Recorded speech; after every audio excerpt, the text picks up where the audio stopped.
Bonjour Maël, bienvenue à Smart Home Academy, le podcast hebdomadaire de domotique. Tout d'abord, comment vas-tu? Eh ben, très bien, merci. Merci de m'inviter pour le podcast. Avec plaisir. Peux-tu nous décrire tout d'abord ton parcours professionnel? Ok, donc j'ai fait un bac pro CNTR en 2011, donc plus dans le réseau. Et suite à ce bac pro, je me suis retrouvé un peu par hasard à travailler pour une grande chaîne de restauration. Donc ma mission était d'installer tout ce qui est caisse enregistreuse pour, pour, euh, pour les restaurants français de la marque et aussi tout ce qui était caméra de surveillance. Et donc du coup, formation à l'utilisation de leur logiciel de caisse. Donc, j'ai découvert la domotique il y a 3-4 ans en achetant ma résidence principale. Je me suis vite orienté vers JDOM à ce moment-là. Ça me semblait la solution la plus complète. Donc, après avoir fait la maison, je me suis penché sur le commerce de ma femme, donc une boulangerie. Donc, on s'est vite rendu compte qu'il y a pas mal de choses qui pouvaient être réglées ou du moins suivies par la domotique et qui pouvaient aider dans ce sens-là. Donc, suite à cette installation, est né le projet DomiSmart. Donc, projet mené avec mon associé et collègue avec qui je travaille depuis plus de 10 ans. Et on s'est tout naturellement orienté vers les restaurants, euh, étant donné qu'on a une bonne expérience dans le milieu et un réseau sur lequel s'appuyer. D'accord. Et quelle est la problématique dans les différents groupes de restauration? Donc, la première problématique, la plus importante, c'est tout simplement les pannes de chambre froide. Donc, ça souvent dû à une simple porte mal fermée.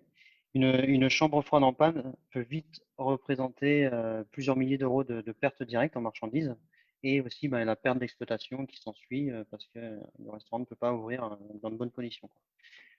Donc en général, il y a deux chambres froides sur une installation classique, donc une négative et une positive, et aussi souvent plusieurs frigos d'appoint qui sont aussi à surveiller, quoi. Donc on historise toutes ces informations et ça permet, en regardant l'évolution des graphes, du coup sur JDOM, de repérer s'il y a des faiblesses du moteur et intervenir avant panne.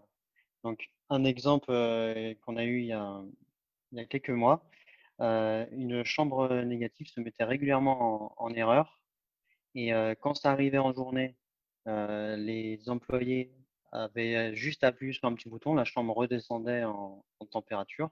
Voilà, ils bypassaient l'erreur. Et quand ça arrivait la nuit, ben, ça mettait plus de temps à passer l'erreur et à redescendre. Mais ça, ils n'en avaient pas forcément conscience parce qu'ils n'avaient pas de retour, quoi. Donc, dès qu'on a installé, en regardant les graphes, on a vu clairement qu'il y avait un problème. Ils ont pu, suite à ça, faire intervenir un professionnel et du coup régler le problème, quoi. Et on a de suite vu l'amélioration sur les graphes qu'on suit. Donc à part ce qui est des chambres, qui est vraiment le point le plus important, on a aussi tout ce qui est la sécurité du local. Donc on installe tout ce qui est alarme, donc caméra de surveillance, après les détecteurs d'inondation, détecteurs de fumée, surveillance de coupure de courant. Donc on surveille tout ça. Grâce à JDOM, on peut ben, lier chacun de ces modules entre eux. Donc, c'est la force de JDOM. Donc les différentes alertes peuvent être agrémentées. Par exemple, une porte agrémentée de photos des caméras. Par exemple, une porte reste ouverte pendant un certain temps. Le restaurateur peut recevoir sur son téléphone la notification attention ouvert depuis tant de temps avec une image de la caméra. Il voit, ah, ils sont en train de faire l'inventaire. Ils devraient bientôt la fermer, tout ça.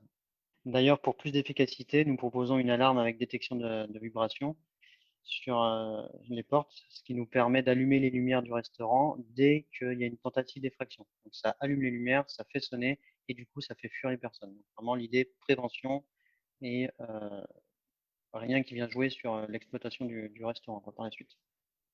On propose aussi un suivi de consommation électrique, donc classique en domotique, la gestion climatisation, chauffage. Donc c'est des locaux qui sont souvent équipés de grosses climatisations et qui se domotisent facilement, souvent grâce à une T10.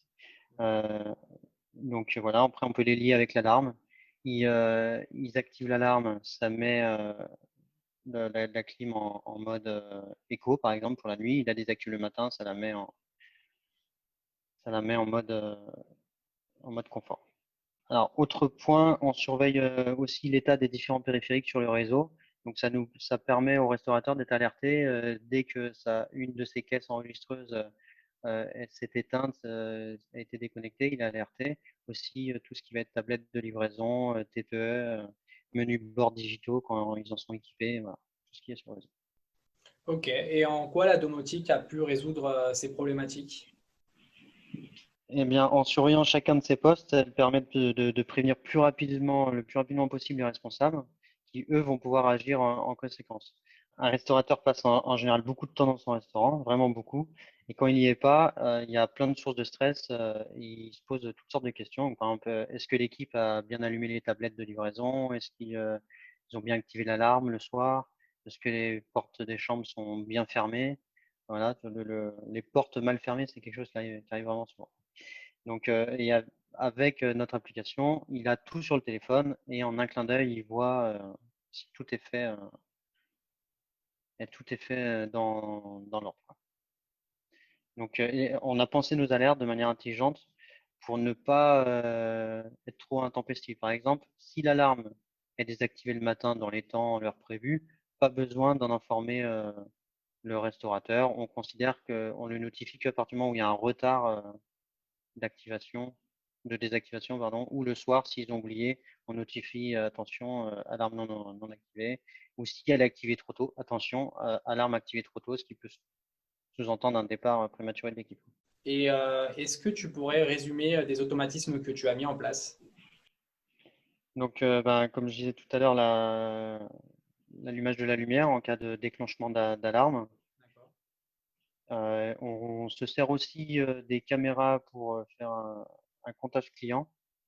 Donc, on a deux types de comptage client. On a soit plus ou moins précis, fait avec des caméras classiques ou des caméras exprès pour le comptage, donc qui elles vont être très précises. Donc après, la climatisation en fonction des ouvertures ou du planning, comme je disais tout à l'heure. Et quelles sont les informations utiles à recevoir en temps réel?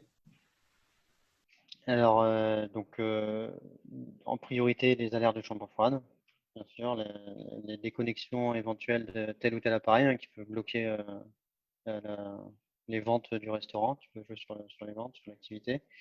Euh, Est-ce que l'alarme est bien activée dans les temps, tout ça? Bon, les déclenchements de l'alarme, bien sûr, ça va de soi. On propose aussi des petites options comme une photo de chacune des caméras envoyée à heure fixe, décidée sur l'application JDOM. Et ils choisissent l'heure à laquelle ils veulent recevoir, matin ou soir. Ça envoie une photo de chaque caméra. Ça permet de voir où en est l'équipe dans sa préparation du restaurant, quoi, ou son nettoyage le soir. Ok. Et est-il possible d'avoir un historique des différentes données utiles? Bien sûr, tout est enregistré et les responsables reçoivent plusieurs rapports hebdomadaires, donc tous les dimanches soirs. Il y a trois rapports qui sont envoyés, donc un sur tout ce qui s'est passé dans la semaine, donc par exemple le nombre de retards d'activation d'alarme, le nombre d'alertes envoyées par la chambre négative, etc. On a un rapport sur la consommation électrique globale et on a aussi un rapport qui, lui, sert à enregistrer les températures pour le suivi HACCP des restaurants. Donc, c'est un rapport qui prend une prise de température par jour et voilà, qui sert pour l'hygiène, en gros. Pourquoi avoir sélectionné la solution JDOM dans ce type de projet? Euh, alors là, ça a été une évidence en l'utilisant en perso pour ma maison depuis quelques années. Je connais plutôt bien JDOM et je sais qu'on peut tout faire ou presque. Donc, une fois qu'on maîtrise l'outil, les limites sont assez loin. Donc, en général, on s'en sort toujours. C'est toujours une manière d'arriver au but. Est-ce coûteux d'avoir une installation domotique dans cet environnement? Alors, ça dépend directement du restaurant, bien sûr, de la taille, du nombre de frigos, tout ça, et de ce que souhaite le restaurateur. Nous, on propose chaque module à part l'un de l'autre. Donc, une personne peut prendre que la surveillance des chambres froides, pas d'alarme, mais des caméras. Donc, ça dépend vraiment de ce que souhaite le restaurateur. Après, on connaît très bien notre marché cible. donc étant dans le milieu depuis 10 ans, moi comme mon associé. Donc on sait comment adapter au mieux nos tarifs et on privilégie du coup des tarifs assez bas et travailler avec des enseignes de restauration, ce qui nous permet de toucher un maximum de restaurants à la fois, quoi. Et le feedback de tes clients concernant ces installations, il est positif? Eh bien, très positif. Donc, bon, malgré le contexte et l'année difficile qu'ont traversé les restaurants, qui ont été impactés de plein fouet, hein, nos services sont très bien reçus. Pendant le confinement, il y a eu pas mal de casse au niveau des chambres froides. Donc, quand personne n'allait dans un restaurant pendant plusieurs jours et que la chambre avait lâché pendant ces jours-là, c'est pas beau à voir, quoi. Ça gonfle de partout et donc on est bien reçu par rapport à tous ces restaurants-là, il y en a un certain nombre. La force de faire partie d'un réseau nous permet de vite nous faire connaître et nos installations s'étalent déjà un petit peu dans toute la France, quoi. Ok. Et pourquoi, selon toi, des groupes de restauration n'ont pas encore de domotique? Eh bien, comme dans beaucoup de secteurs, le domotique est nouvelle. Donc, les restaurateurs ne sont pas au fait de ce qu'ils peuvent attendre de la domotique. Donc, il y a un vrai travail de pédagogie à faire pour leur montrer ce que ça leur apporte. Donc, ce qui est intéressant, c'est que une fois installés, euh, c'est ces mêmes restaurateurs-là qui vont même faire la pédagogie auprès de leurs confrères quand ils font partie d'un réseau. Donc là, ça va assez vite.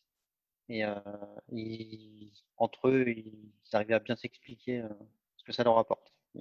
D'accord, parfait. Et pour finir, est-ce que tu aurais des informations utiles à nous transmettre concernant tes services? Si tu as un site internet ou autre information utile pour te contacter? Oui, alors chacun de nos contacts peut être retrouvé sur notre site, donc www.domismart.com, donc, où on retrouve chacun de nos services. Eh bien, merci beaucoup pour cette très intéressante interview. Je te souhaite une très bonne continuation, une longue vie à tes projets et à bientôt. Eh bien, merci beaucoup pour l'invitation. À bientôt.